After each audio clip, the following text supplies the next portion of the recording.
तो देखो class 12 semester 3 West Bengal board का आज हम लोग का कॉस्टिंग एंड टैक्सेशन का डे 1 है, पहला क्लास है, ठीक है ना। तो कॉस्टिंग एंड टैक्सेशन का आज हम लोग का फर्स्ट क्लास है। अब देखो कॉस्टिंग एंड टैक्सेशन एक्चुअली आप लोग 11 में भी एक बात बोले थे कि वो है दो अलग अलग सब्जेक्ट, बट इसको कंबाइन कर दिया गया, दोनों का आपस में एक दूसरे का कोई लेना देना नहीं है, ठीक है ना। तो एक है कॉस्टिंग, एक है टैक्सेशन। इसको क्लोज कर दो तो वहां पर, ठीक है। तो एक है कॉस्टिंग, एक है टैक्सेशन, दोनों से मिला के हम लोग का 40 मार्क्स आएगा और एमसीक्यू पेपर रहेगा विदाउट एनी डाउट, ठीक है। एमसीक्यू पेपर रहेगा विदाउट एनी डाउट, पूरा आपको एमसीक्यू में इसको कवर अप करना पड़ेगा, ठीक है ना। तो चलिए स्टार्ट करते हैं हम लोग। आज हम लोग पहले थोड़ा सा सिलेबस में गो थ्रू करेंगे। कॉस्टिंग में टोटल एक ही यूनिट दिया है, एक यूनिट होगा 20 मार्क्स का। टोटल कॉस्टिंग में कितना यूनिट है? बस यूनिट 1, एक ही यूनिट है, और यही एक यूनिट जो है वो 20 मार्क्स का अकेला पूरा रहेगा। तो अकेला 20 मार्क्स का यही रहने वाला है, ठीक है ना। अभी यूनिट में एक्चुअली 2 चैप्टर है, एक यूनिट में 2 चैप्टर हम लोगों का है। पहला चैप्टर है कॉस्ट ऑफ लेबर, दूसरा चैप्टर है मेथड्स ऑफ रेन्यूमरेशन। एक चीज और हम बहुत अच्छे से आप लोग को समझा दे रहे हैं, सेमेस्टर 3 का कॉस्टिंग कोई नहीं करेगा सही से, सेमेस्टर 4 में वो बुरा फंसेगा, ठीक है। क्योंकि सेमेस्टर 3 में कॉस्टिंग जहां पे हम लोग छोड़ रहे हैं, सेमेस्टर 3 में कॉस्टिंग हम लोग जहां पे छोड़ रहे हैं, सेमेस्टर 4 में वहीं से स्टार्ट करेंगे। समझ में आ रहा है बात? सेमेस्टर 3 में जहां छोड़ रहे हैं ना, सेमेस्टर 4 में वहीं से स्टार्ट होगा। तो अगर आप नहीं किए सेमेस्टर 3 में, तो फिर जो रिकॉर्डेड वीडियो रहेगा उसको बैठ के पहले देखना पड़ेगा, उसके बाद सेमेस्टर 4 में, ठीक है। तो ये वाला पॉइंट को एकदम याद रखना है। इसीलिए फर्स्ट डे हम आप लोगों को इसका बोल दिया कि भाई आपको अगर कॉस्टिंग का यूनिट 1 कुछ नहीं आता है, आप सेमेस्टर 4 में जाओगे, आपको वहां भी कुछ समझ में नहीं आएगा, क्योंकि आधा यहां आधा वहां। अकाउंट हम क्या बोलते हैं, अकाउंट्स और कॉस्ट टैक्स में तुमको सेमेस्टर 3 सही से करना होगा, तब सेमेस्टर 4 समझ में आएगा। बीएसटीडी इको में वैसा नहीं है, बट अकाउंट्स में और कॉस्टिंग में है। अकाउंट्स में भी सेम हम बोले आप लोगों को, पार्टनरशिप आधा यहाँ आया, 30% यहाँ है, 70% वहां। तो ये 30 समझ में नहीं आया, वो 70 में प्रॉब्लम होगा। क्लियर हो रहा है पॉइंट? तो यहाँ पे मेथड ऑफ रेन्यूमरेशन 1 और कॉस्ट ऑफ लेबर, ये 2 टॉपिक है जिससे 20 मार्क्स का आएगा। और टैक्सेशन में capital gains and income from other sources, 10 marks का कैपिटल गेन और 10 मार्क्स का इनकम फ्रॉम अदर सोर्सेज, ये दोनों मिलाकर आएगा, ठीक है। इसमें ऐसा नहीं है कि तुमको ये 2 समझ में नहीं आया तो हाउस प्रॉपर्टी समझ में नहीं आएगा। कॉस्टिंग में ये चीज है, ठीक है। पूरा जैसे सब मैथ तुम लोगों को दिखा दिया, वैसे इस तरह का ये पूरा कंप्लीट बुक डिटेल में अच्छे से एकदम एक्सप्लेन किया हुआ है।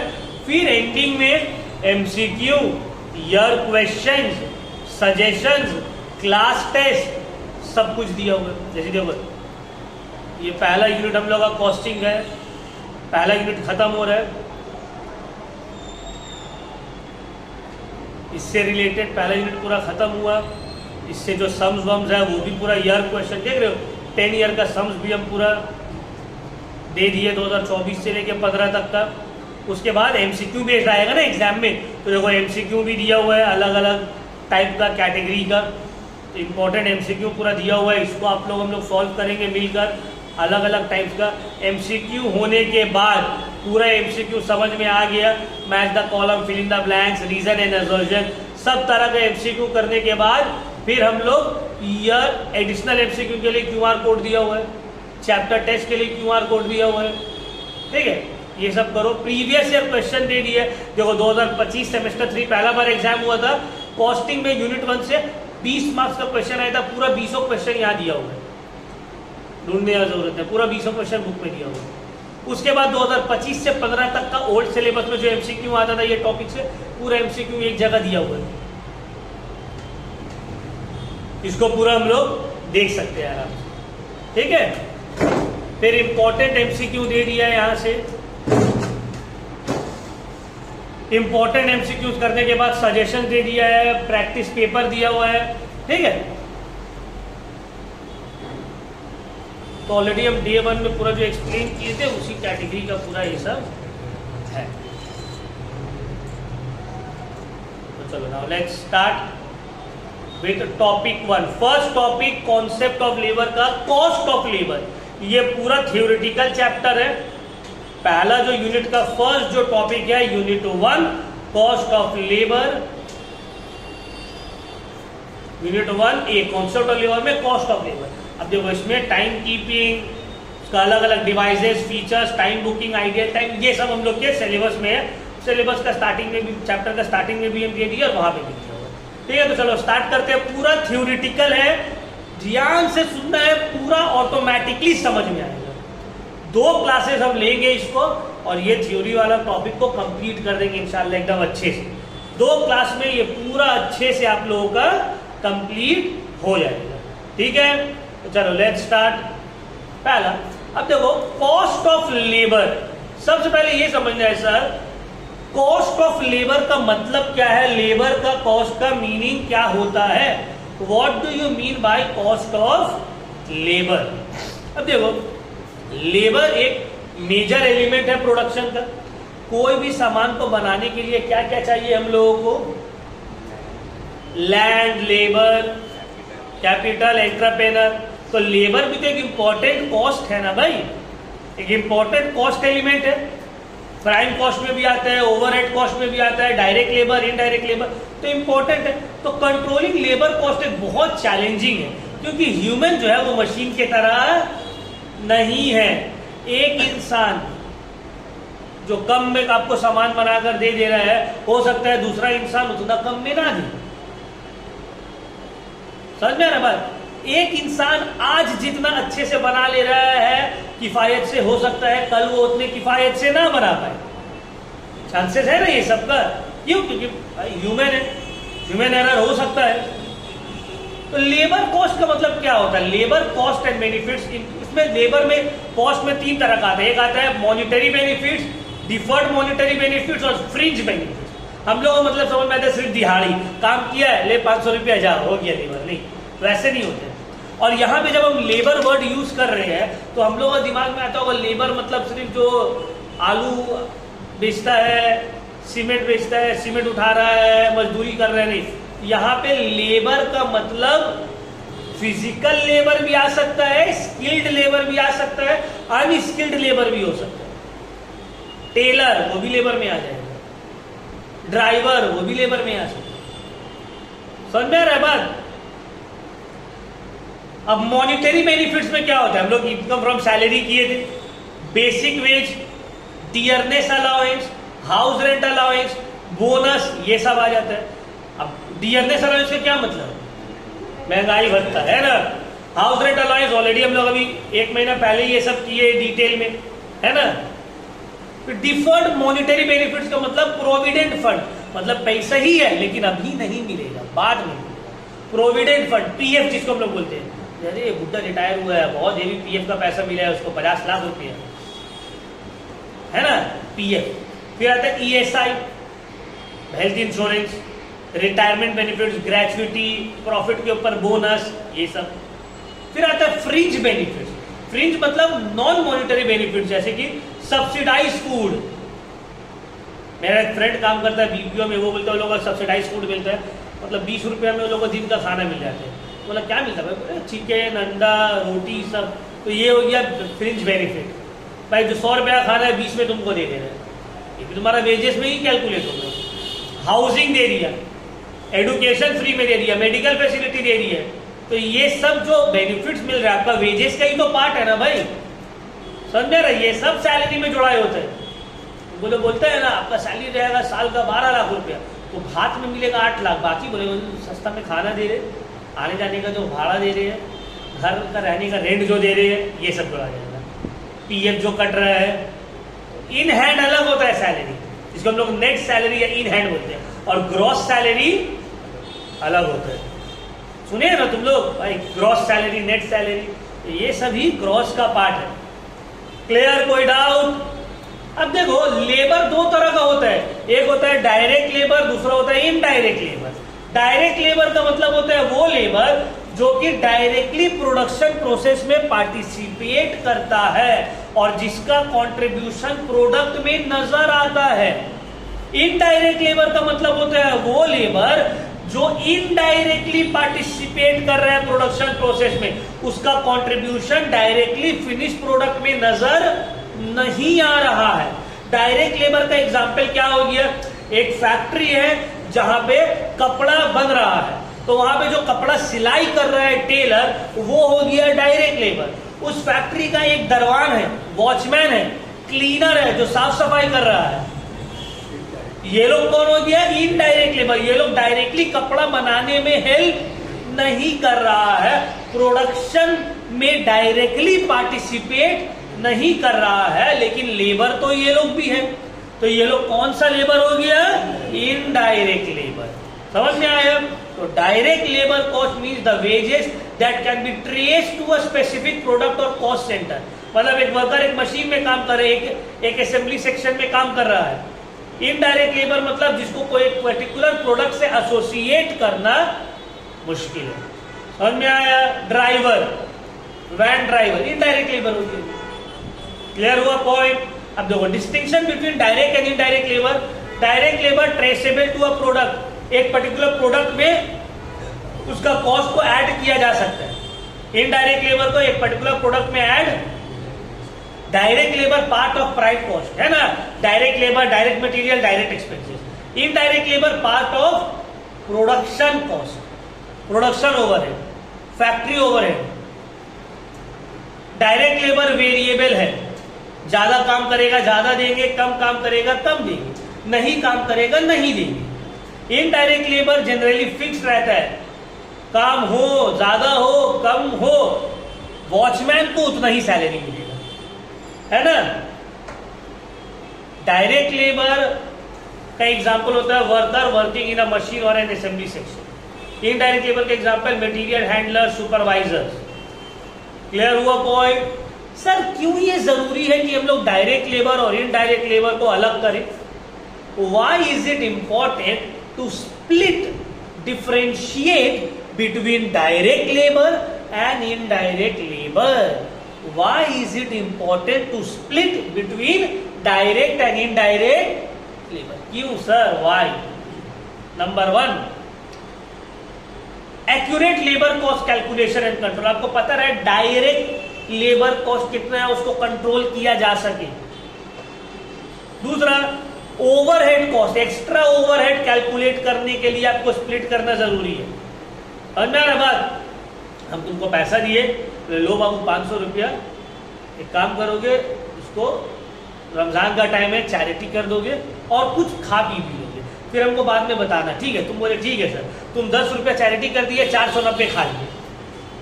अब जब हम हिसाब मांगो तुम जब बोले क्या, बोले सर आप ही तो बोले थे कि चैरिटी कर देने और खा लेने।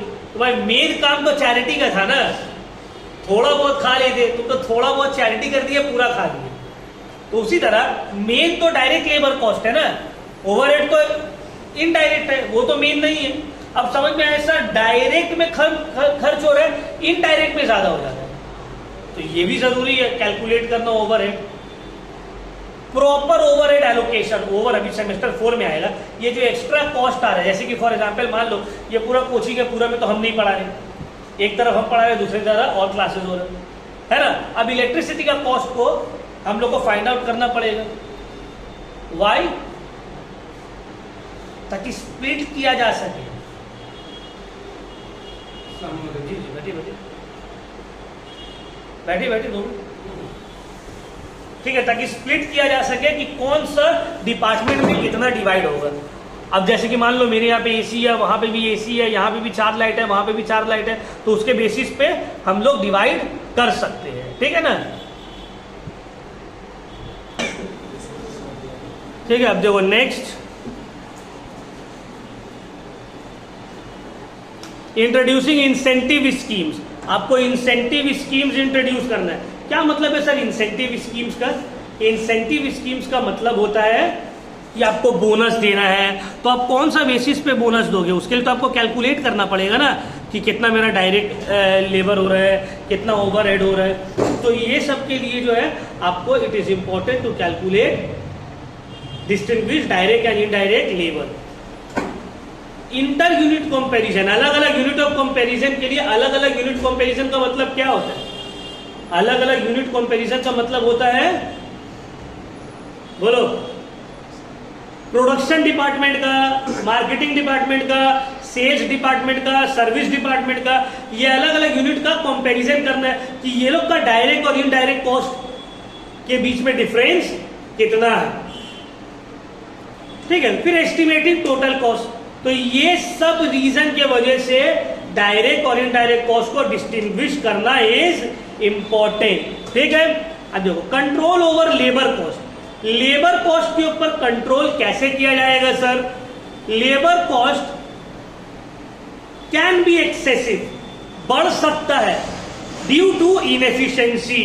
वर्कर अगर आपका इनएफिशिएंट है, लास्ट क्लास हम एक्सप्लेन किए थे ना बिजनेस स्टडीज में, आप किसी को अगर खाना बनाने नहीं आता है, उसको कोई खाना बनाने का जिम्मेदारी दे दिया तो वो तो पूरा हालत खराब कर देगी किचन का, है ना। मान लो किसी को चाय बनाने नहीं आता है, अब उसको उसका अम्मी बोल दी मेहमान लोगों के सामने इज्जत रखने के लिए कि बेटी की इज्जत रहेगा, जाओ अब वो चाय बना के लेके आओ।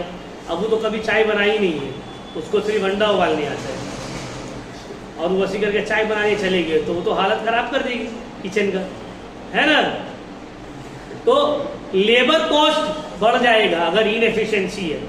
हाई टर्नओवर, हाई टर्नओवर का क्या मतलब है? हाई टर्नओवर का मतलब होता है कि बार बार वर्कर काम छोड़कर चला जा रहा है, तो इसमें भी आपका लेबर कॉस्ट इंक्रीज होगा। क्यों भाई, एक आए, उसको थोड़ा समझाए, उसके पीछे मेहनत किए, खर्चा किए, छोड़ दिए, तो आपका तो वक्त भी जा रहा है, पैसा भी जा रहा है। आइडियल टाइम बहुत ज्यादा है, मतलब काम कम हो रहा है और वेस्ट ऑफ टाइम ज्यादा हो रहा है। काम कम हो रहा है, वेस्ट ऑफ टाइम ज्यादा हो रहा है। अब दूर से देख के तो लगा अरे बाप 10 घंटा काम किया, तो 10 घंटा काम थोड़ी किया, वो काम 4 ही घंटा किया, 6 घंटा तो यहां वहां कर रहा था वो। तो ये हो गया आइडियल टाइम। बहुत सारा ट्यूशन में भी होता है, बहुत सारे स्टूडेंट लगाए दूसरा जगह से, पूछो 2-2, 3-3 घंटा का क्लास होता है, 2 घंटा 3 घंटा का क्या होता है? बोलते सर 1-1.5 घंटा लेट आते, उसके बाद अपना कहानी सुनाते हैं, फिर पढ़ाते हैं आधा घंटा। तो पढ़ाई तो आधा घंटा 40-45 मिनट ही हुए, है ना। लेकिन अब घर वालों को देख क्या लग रहा है, क्या पढ़ा रहे सर, 3 घंटा तक बच्चा वहीं पर है और वो भी 800 में पढ़ा रहे हैं। अब को थोड़ी पता, देखो हम लोग का जो पेरेंट्स है वो लोग एडुकेटेड नहीं है उतना, है ना, सभी का इंक्लूडिंग माई सेल्फ, हम लोग फर्स्ट जनरेशन लर्नर्स है ना। अब मेरा बेटा अगर कभी 3 घंटा से आएगा तो हम बोलेंगे क्या पढ़ा रहा भाई 3 घंटा। जैसे मेरा कजिन, नहीं भाई, मेरा छोटा भाई जब क्लास 7-8 में था ना, बोला नहीं हम आपके पास नहीं पढ़ेंगे, हम अपने स्कूल का सर के पास पढ़ेंगे। बोला ठीक है भाई, स्कूल का सर के पास लगा दिए। अब वो जाता था शाम में 6 बजे, आता था रात का 9-9:30 बजे। क्या कर रहा है भाई, पढ़ रहे कितना। हम उस वक्त तक ट्यूशन पढ़ाते थे, हम भी ग्रेजुएशन में थे उस वक्त, तो वो तो पता है भाई 3-3.5 घंटा क्या पढ़ाएगा तो। ठीक है, बैग लेके ट्यूशन जाने में वैसे इंथुजियास्टिक एकदम कि नहीं ट्यूशन जाना है, लेट 6 बज रहा है, 6 से पहले निकल जाना है ट्यूशन। अब एक दिन को कुछ डाउट लगा यार, डेली 6 बजे जा रहा, आ रहा 9:30 बजे, तो क्या काम हो रहा है। हम एक दिन बिना बोले उसके ट्यूशन पहुंच गए। जब ट्यूशन पहुंच गए, देख रहे वहां एक कोना में लड़की लोग जो है गुटखा खा रही है, दूसरा कोना में 4 लड़का पबजी खेल रहा है, सर लेटे हुए, एक तो लड़का सर का जो है सर दबा रहा है, एक तो सर का पैर दबा रहा है। अब हम तो डायरेक्ट एंटर किए ना, टीचर बैठ गया, हम बोले कि सैफ, उसको देख रहे कोना में खड़ा हो बैठ के एकदम पबजी खेल रहा हूँ। अब हमको देखा ना, सर भी ये हो गया और वो लोग भी एकदम है, तो कुछ बोले नहीं वहां पे। अब जाहिर सा बात है क्या बोलेंगे, तब पूरा सिस्टम समझ गए क्यों इसको इतना मन से ट्यूशन जाना है, और 6 बजे जा रहा, आ रहा 9 बजे। ठीक है, तो ये सब क्या हो गया, आइडियल टाइम देख के। अब क्योंकि हमको ये सिस्टम पता था तो हम इसीलिए हम बोले, अदरवाइज कोई भी जगह 3-3.5 घंटा क्लास होगा, मैक्सिमम 1 घंटा। और तुम एक्स्ट्रा ऑर्डिनरी स्टूडेंट टीचर है तो 1.5 घंटा, 1.5 घंटा भी पॉसिबल नहीं है अभी का जो, क्योंकि देखो अभी का जो जनरेशन है उसका जो अटेंशन स्पैन बहुत कम हो गया। क्यों? क्योंकि आदत है, अच्छा नहीं लग रहा रील, हटाओ रील वाला, इसको हम लोग बोलते हैं क्या है, रील जनरेशन। अच्छा नहीं लगा स्क्रॉल करो, हटाओ, क्योंकि अटेंशन स्पैन बहुत कम हो गया। है ना। तो आइडियल टाइम समझ में आया, आइडियल टाइम का मतलब, तो आइडियल टाइम भी हाई रहेगा तो लेबर कॉस्ट क्या होगा, बढ़ जाएगा। ओवर टाइम, बोगस वर्कर, मतलब बोगस वर्कर मतलब भीड़, भीड़ भीड़ समझते हो। तो अब देखो जैसे कि तुम लोग स्कूल में कुछ काम चल रहा है, कोई प्रोजेक्ट के ऊपर काम कर रहे हैं, काम 3-4 लड़का का लड़की कर रहे हैं, बाकी भीड़ है, तो वही भीड़, वर्कर कुछ काम नहीं कर रहा, भीड़ है, तो लेबर कॉस्ट बढ़ गया उसको। Raising material and overhead cost, material cost overhead cost दोनों राइज कर रहे हैं। Controlling labour cost requires economic use of labour, labour cost control करना है सर तो इकोनॉमिक यूज ऑफ लेबर, मतलब लेबर को बेस्ट वे में यूज करना पड़ेगा, optimum utilisation of labour. In large firm 5 department, बड़ा बड़ा फर्म में 5 डिपार्टमेंट रहता है जो लेबर को मैनेज करता है। कौन सा 5 डिपार्टमेंट सर, पहला है personnel department, engineering and work study department, time keeping department, payroll department, cost accounting department. नाम याद रखना है, ठीक है ना। 5 departments that manage labour cost are personnel department, engineering and work study department, time keeping department, payroll department, cost accounting department. ये 5 हम लोग पढ़ेंगे। कितना दिन लगेगा आई डोंट नो, 2-3 दिन जो भी लग सकता है, ये 5 हम लोग डिटेल में पढ़ेंगे। तो चलो बिस्मिल्लाह करते हैं। पहला वाला से पर्सनल डिपार्टमेंट, क्या मतलब है सर पर्सनल डिपार्टमेंट का। The personal department is responsible for recruiting worker, training them and placing them in suitable job. Personal department का काम क्या है सर, उसका काम है वर्कर को हायर करना, ट्रेनिंग देना, जॉब में प्लेस कर देना। Whenever a new worker is appointed, the department also informs the time keeping and payroll department. जैसे ही एक नया वर्कर हायर हुआ, वो क्या करेगा, टाइम कीपिंग और पेरोल डिपार्टमेंट को इन्फॉर्म कर देगा पर्सनल डिपार्टमेंट की भाई मिस्टर ए आया है, इस तारीख से ज्वाइन किया है, आप लोग रिकॉर्ड रख लो, ठीक है ना। अब 2 इंपॉर्टेंट रिकॉर्ड जो पर्सनल डिपार्टमेंट मेंटेन करता है। देखो समझ में आ गया, एकदम आहिस्ते आहिस्ते, कितना बेसिक लैंग्वेज में लिखा हुआ है नोट्स, तुम रीड करो बुक को और फिर तुम रीड करो मैथ को, तुमको डिफरेंस समझ में आएगा कि कितना बेसिक लैंग्वेज में लिखा हुआ है, एकदम सिंपल इंग्लिश में। तो पर्सनल डिपार्टमेंट का क्या काम है सर, रिक्रूट करना, ट्रेनिंग देना, प्लेस कर देना जॉब में, बस।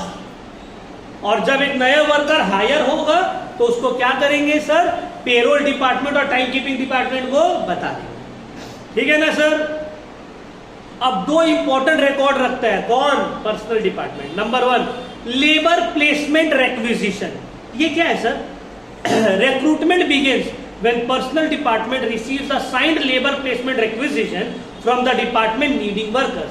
अब देखो अलग एक बड़ा सा ऑर्गेनाइजेशन है, वहां अलग अलग डिपार्टमेंट है, वो अलग अलग डिपार्टमेंट को जब वर्कर का जरूरत पड़ेगा वो लोग अपने से हायर नहीं कर लेंगे, अपने से हायर वो लोग भेजेगा रिक्वेस्ट पर्सनल डिपार्टमेंट को कि भाई 5 इंजीनियर चाहिए, 2 चार्टर्ड अकाउंटेंट चाहिए, 1 लेबर चाहिए, 2 मार्केटिंग एक्सपर्ट चाहिए, उसके पास आएगा, वो लोग अपने से हायर नहीं कर सकते। जैसे स्टेट में ही देख लो ना, अब अलग अलग डिपार्टमेंट को वर्कर का जरूरत रहता है, ऑफिसर्स का जरूरत रहता है।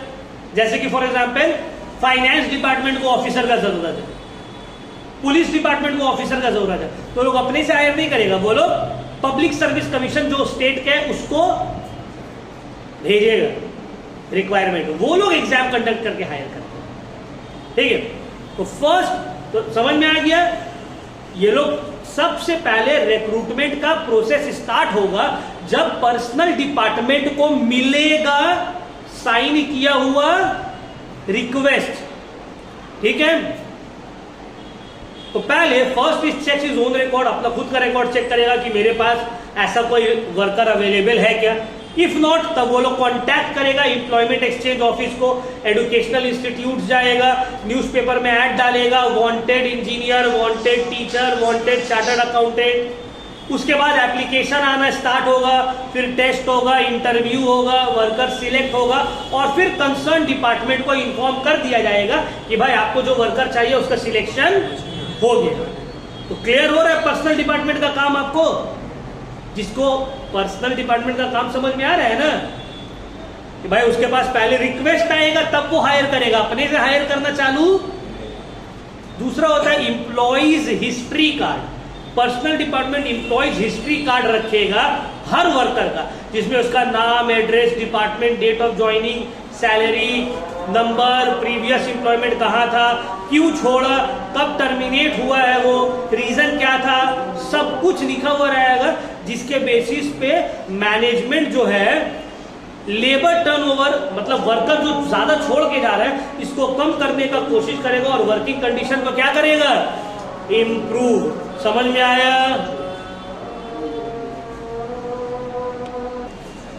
चलो नेक्स्ट आगे। तो क्लियर हो गया दो इंपॉर्टेंट रिकॉर्ड जो कि पर्सनल डिपार्टमेंट रखता है। तो सबसे पहले तो आपको यह समझना है पर्सनल डिपार्टमेंट का काम क्या है। क्या काम है? वर्कर को रिक्रूट करना, ट्रेन करना और प्लेस करना जॉब में।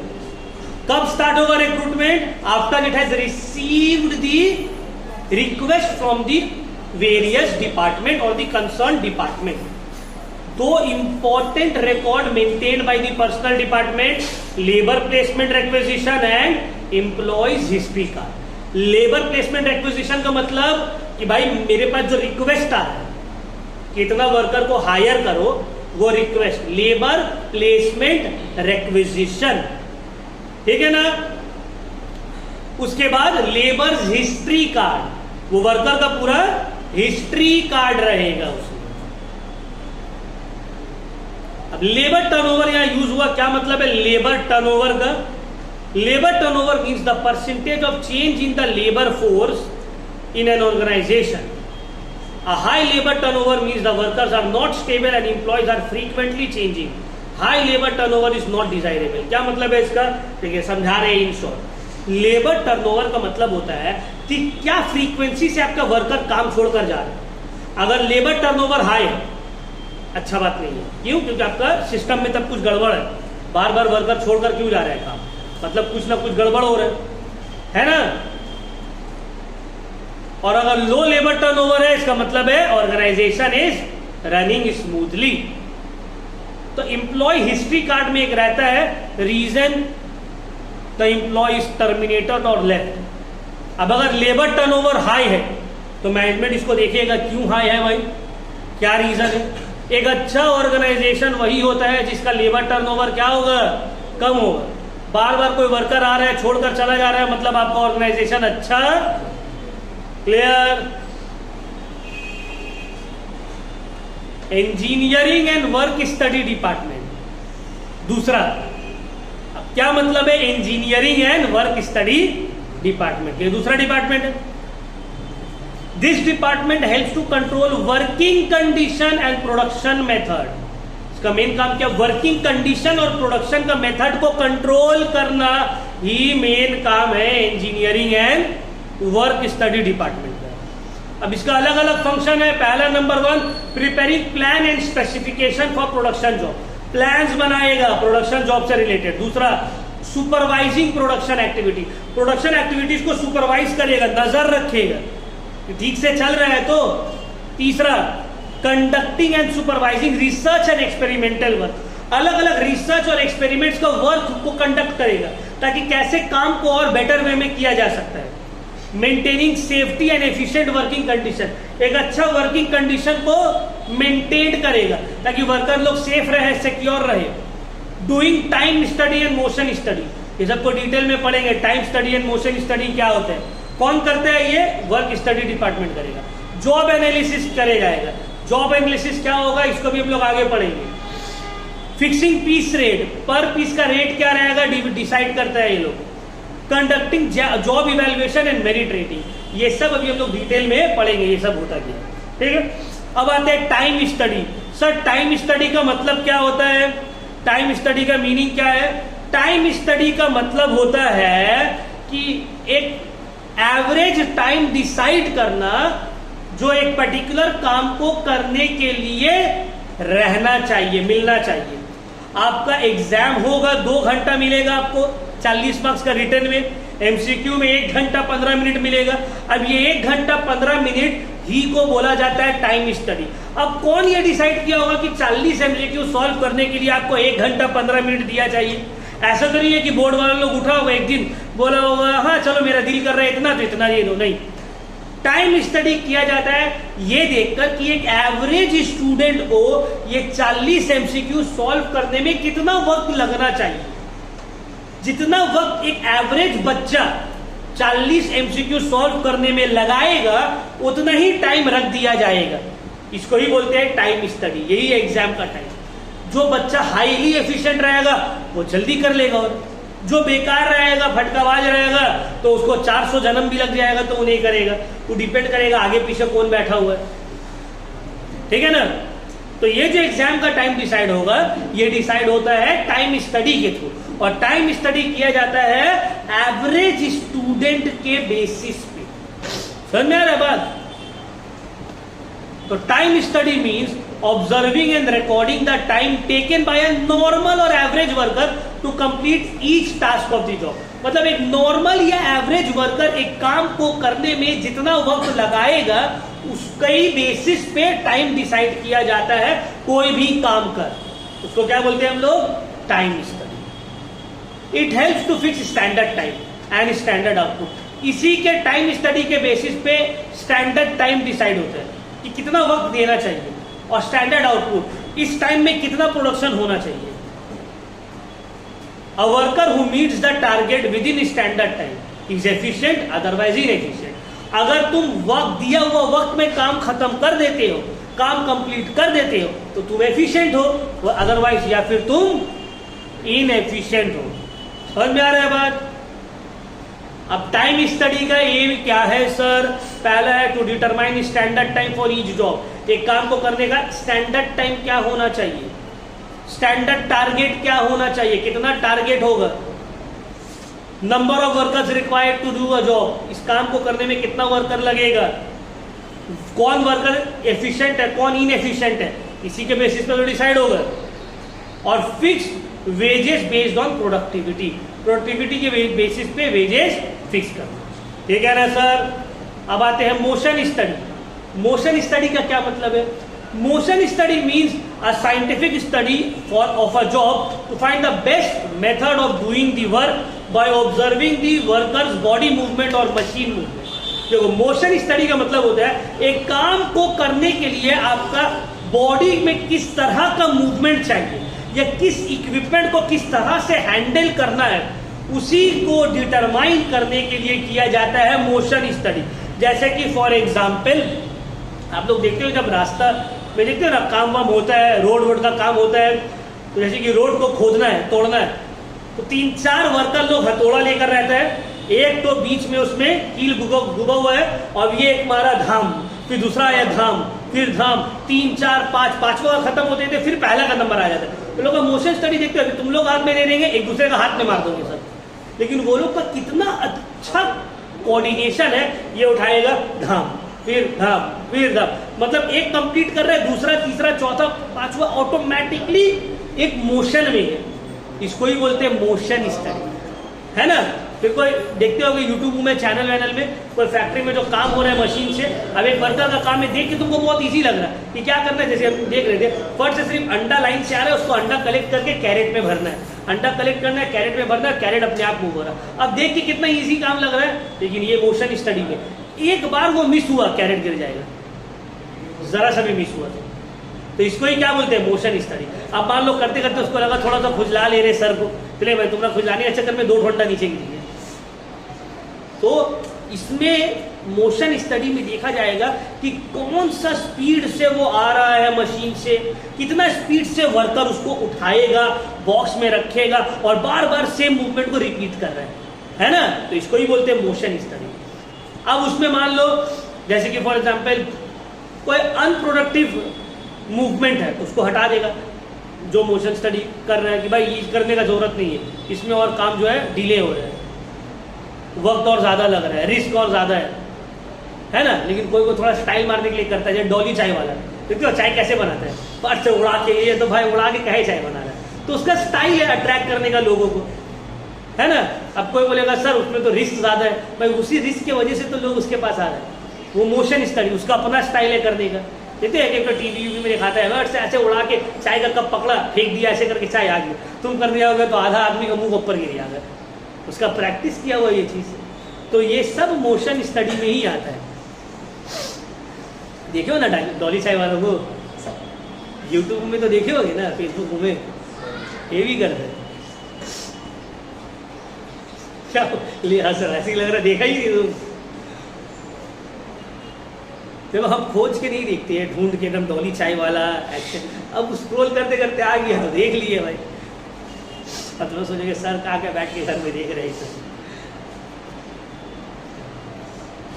ठीक है, तो मोशन स्टडी का एम क्या रहता है सर?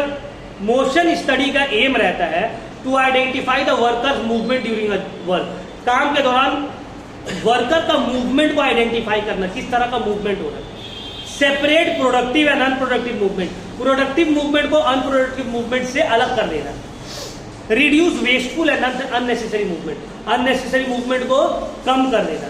और उस तरह से टूल्स को डिजाइन करना कि इक्विपमेंट जो है वह मिनिमम मूवमेंट के साथ काम किया जा सके, मिनिमम वेस्टेज के साथ काम किया जा सके, उस हिसाब से डिजाइन करना। ठीक है ना, क्लियर हुआ? कोई दिक्कत? यहीं तक रखते हैं हम लोग। नेक्स्ट क्लास में हम लोग जॉब एनालिसिस से स्टार्ट करेंगे। ठीक है ना, नमाज का टाइम हो गया, 4:30। ठीक है, यहीं तक रखते हैं। कोई दिक्कत यहां तक? किसी को कोई डाउट? नेक्स्ट क्लास में we will continue from here only. Class समझ में आ रहा था तुम लोग को?